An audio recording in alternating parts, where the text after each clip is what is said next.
We're talking Guardians and Stallone, and we're going over the top with this one. I'm Sasha Pearl Raver, and this is Screen Junkies News.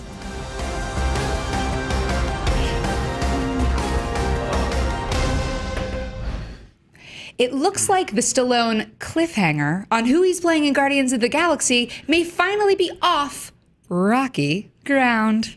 Sly's involvement started as rumors last year and was then confirmed by footage at San Diego Comic-Con, but we may have finally cracked the case of who Sylvester Stallone is playing in the just around the corner Guardians of the Galaxy Volume 2. It took some pretty major internet sleuthing from several sources, but the answers add up. However, before we get into it, let's meet our panel of one, shall we? Hi, Matt Key. Hi. What's up? I'm good. Are we gonna arm wrestle? Yeah, let's over the top. No, because I'm gonna lose. But there you go. He won. I love that you said over the top. I love that movie. Like, ironically, but oh my God. unironically, like it's. Well, it's him and his real son, and like that's special. Yeah, and like he's a truck driver. Yeah, and over the arm top. wrestling. It's great. It's a great movie. If you've never seen it, see it. maybe wait, but see it at some point in your we life. will be talking about the Stallone oeuvre in a minute. But before we do, Matt, what is this rumor that is circling and seems to have been confirmed? All right. Well, it's bear with me. It's a little. There's a couple moving pieces here, but a couple weeks ago, a website called MCU Exchange got their hands on the junior novelization of Guardians of the Galaxy. What is a Volume 2. junior novelization? My guess is that it is a book for kids. So it's like the YA version of Guardians. Yes, I think so. And in that book, there's a passage, I have it written down here, where, so Yondu goes to a bar, and this is apparently like straight from the movie, so like, this could be spoilers? I don't know. I didn't actually read the book. So I'm just, tentative spoiler alert. tentative spoiler alert. If you're just like, oh, they ruined it, I gave you the warning. Nice. Thanks, Jonathan. Nice. All right, yeah. We'll take it. So he walks into a bar and he overhears a who is described in the book a legend among the Ravagers over in the corner, and he's speaking with some guys, some other Ravagers apparently, and he mentions a character named Aleta, A-L-E-T-A, and then they go on. Yondu approaches him. They go on to have an argument. And this character, who is a legend among the Ravagers, exiles Yondu from the Ravagers, saying, "You won't hear no horns of freedom when you die, and the colors of Ogard will not flash over your grave." That was a really, really, really good story. It was actually really bad. That was really good. No, that was really, really good. I like that. I don't That was kind of amazing. That was kind of great. Thank you. Okay. So stick with me here. With you. So there is a character in the comic books named Aleta Ogard. Aleta Ogard is the sister to a character named Stakar Ogard. Okay. Okay. Stakar Ogard plays one of the original is one of the original Guardians from 1969 named Starhawk. Oh, okay. So in the junior novelization, Yondu goes to visit presumably like a bar where all the Ravagers in the universe go to hang out, because as we've learned since, Ravagers have a lot of different factions. There's almost like an entire race now of like space pirates, basically, smugglers and such. And it seems that Stakar, or Stallone, if he is indeed playing that role, is the leader of all Ravagers. So tell me more about Starhawk. Who is Starhawk? Why is he a good part to have in this movie? Why is Stallone the right person to play him? Okay.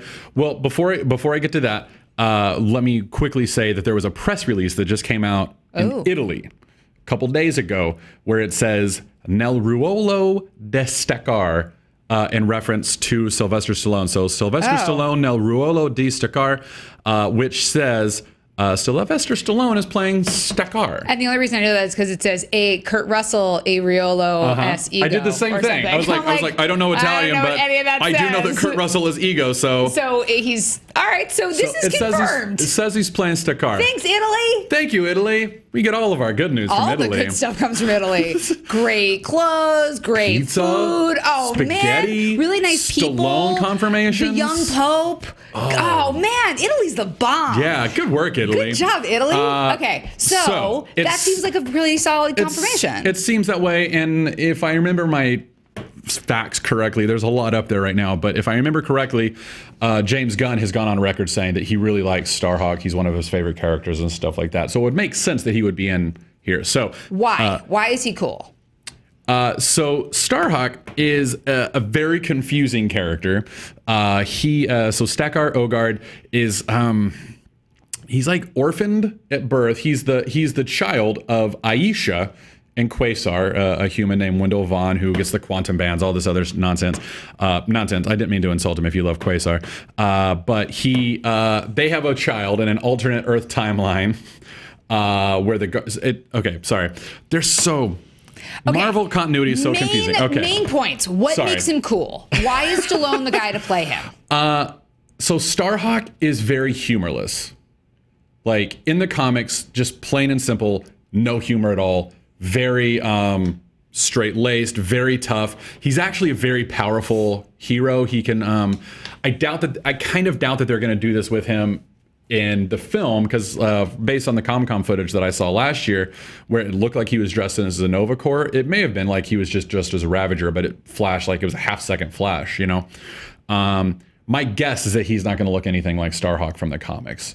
It seems like what Gunn is doing is kind of like making the Ravagers kind of the originals, but Starhawk is the son of Aisha and Wendell Vaughn from an alternate Earth future. He gets his powers from a hawk god on the planet Arcturus 4, where he's adopted. His adopted sister is Aletta.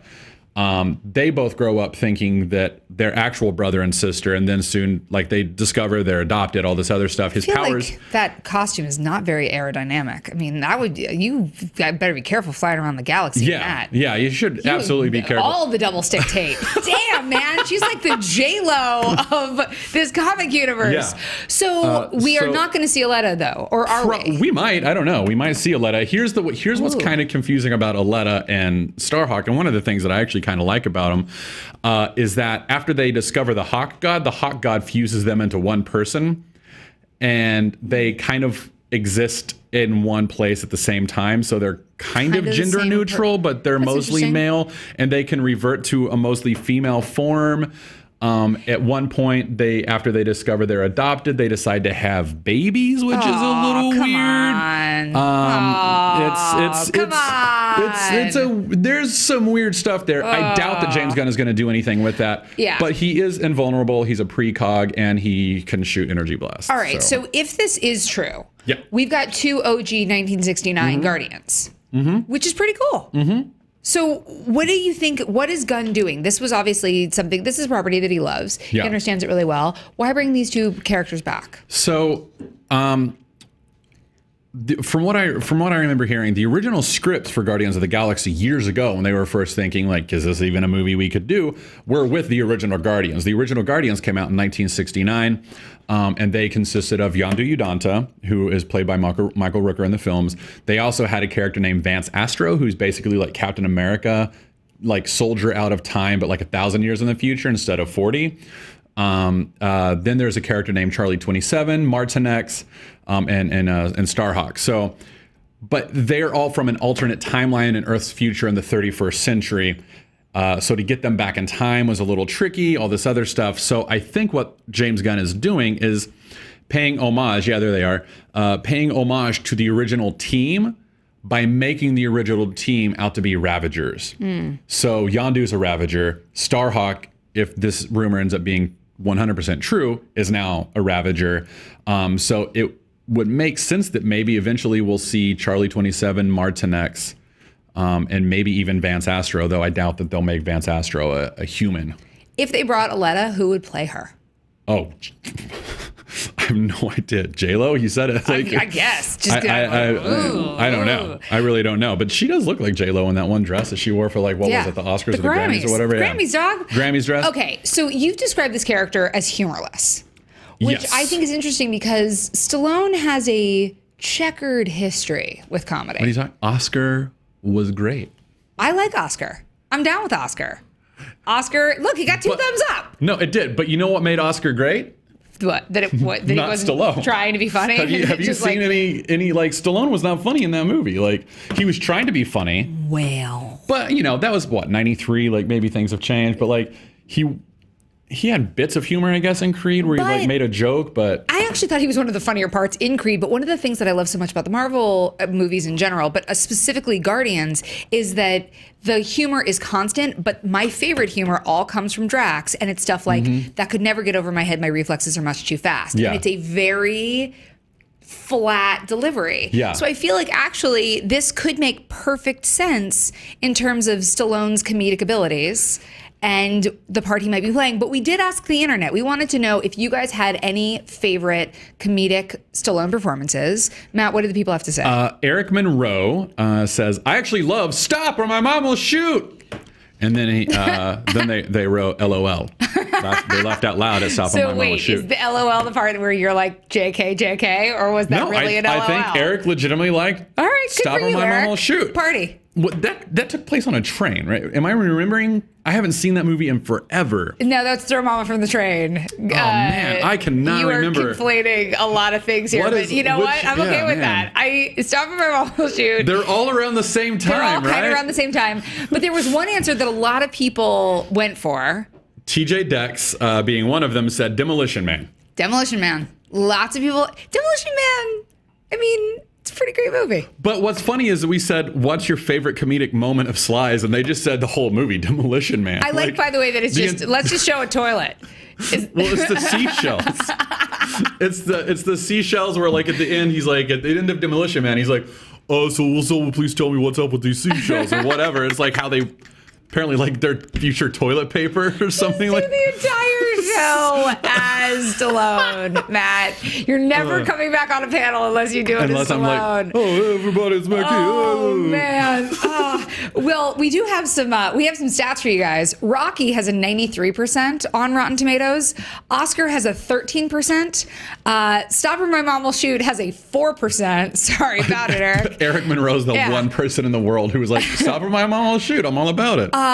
Rhinestone, which co-stars the deity that is known as Dolly Parton, has a 15%, and Tango and Cash only has 33%. Boo. What's up, Tango and Cash? Tango and Cash is a good movie. And we've got Jerks. We've got Kurt Russell teaming. He's in the film. Like maybe Guardians Volume 2 is their chance to redeem that 33% score. And as we know, Kurt Russell, what does he do? No. He can avenge that ass. That's right, y'all. He can do no wrong. Yeah. Well, I think this is pretty awesome, but we want to know, are you excited for Stallone being in the Guardians universe? Let us know in the comments below. You can tweet us at SJ News. Make sure to like and subscribe. Of course, you can always click here for more Screen Junkies news. We'll see you soon.